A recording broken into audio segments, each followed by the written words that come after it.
Parco di via Maresciallo Giuseppe Ruffato a Campese di Bassano. Questo è lo scenario che si è presentato davanti agli occhi dei residenti. Ancora una volta i vandali, per lo più giovanissimi, hanno lasciato il segno, come ci conferma un nostro telespettatore che ci ha chiesto di mantenere l'anonimato per timore di ritorsioni. Stanotte si vede che hanno distrutto banchine, comunque è una situazione che va sempre degenerando ultimamente, continuano a sparare fuochi d'artificio e schiamazzi fino all'1 alle 2 di notte, le persone hanno paura. Ho cercato di chiamare voi altri più che altro per comunicare e denunciare questo fatto qua. Ho chiamato anche i vigili, però fino adesso non ho visto nessuno.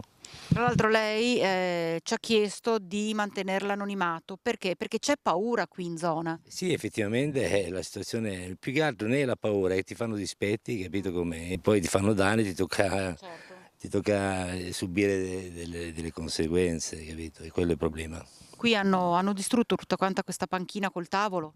Sì, sì, effettivamente anche addirittura quello in ferro l'hanno piegato e spostano le banchine e si raggruppano qua, alcol e musica, un casino insomma, ci sono dei ragazzi, maggior parte sui 17, 18, 20 anni, non di più. Giovani, giovanissimi. Giovanissimi, giovanissimi, sì. Ci sono chiodi ben esposti e quindi questo è il pericolo. E infatti io ho chiamato più che altro per i chiodi perché guarda, sono pieni di chiodi, altrimenti i bambini che vengono qua si possono fare male perché sono i chiodi abbastanza pericolosi, insomma, ecco. Quale potrebbe essere una soluzione secondo lei? E per quanto riguarda la vigilanza dovrebbe passare dopo le 10, le 11, mezzanotte, quelli sono orari in cui si possono identificare le persone che fanno questi gesti malavitosi.